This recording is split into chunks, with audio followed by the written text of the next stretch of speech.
martyrs, the blood of the martyrs being the seed of the growth of the church, that this became the occasion for the gospel to go forward, north to Samaria and the surrounding regions. It's interesting how God draws good from evil. From the martyrdom of Stephen would come the conversion of Paul and the growth of the church.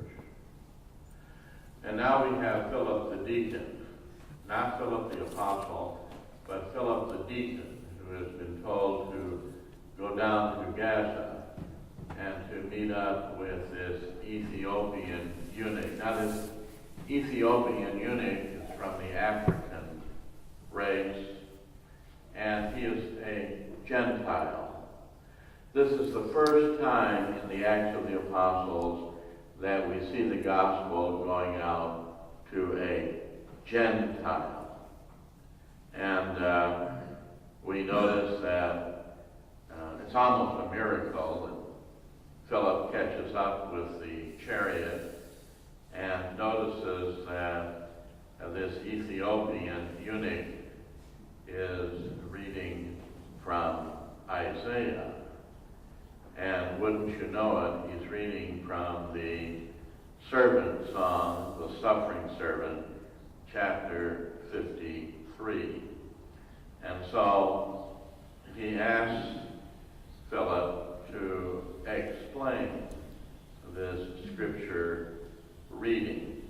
And of course, this then becomes the opportunity for Philip to expound on the meaning of the suffering servant. We've spent quite a bit of time in the Bible study of St. Gerald talking about the suffering servant. And several of them mentioned to me last evening they were grateful that Good Friday meant much more to them after we had studied this magnificent servant song.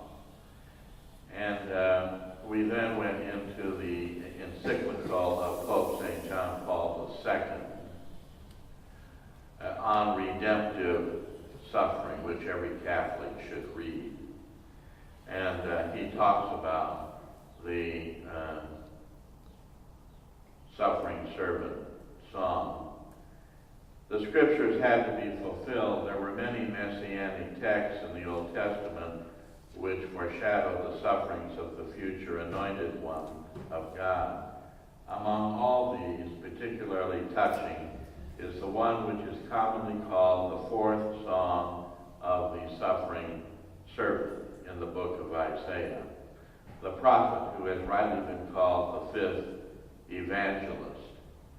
Notice that the Pope calls Isaiah the fifth evangelist, the fifth gospel.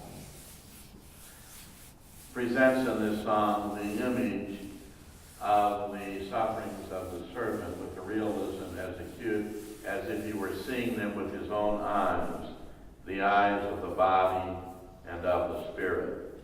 In the light of the verses of Isaiah, the passion of Christ becomes almost more expressive and touching than in the descriptions of the evangelists themselves.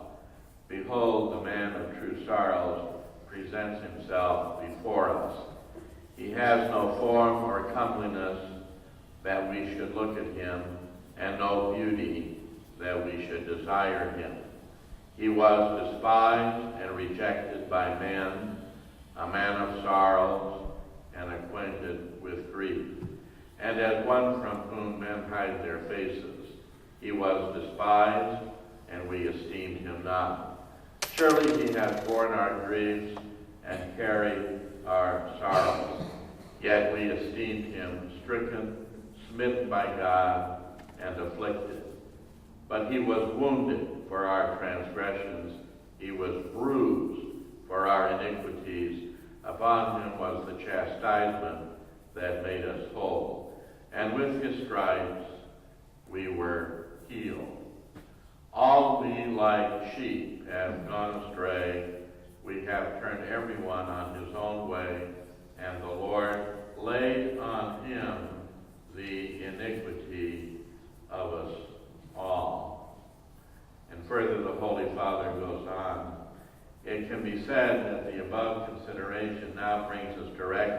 Gethsemane and Golgotha, where the song of the suffering servant contained in the book of Isaiah was fulfilled.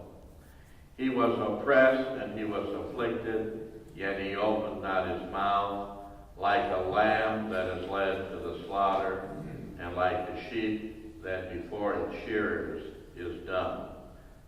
So he opened not his mouth. By oppression and judgment he was taken away.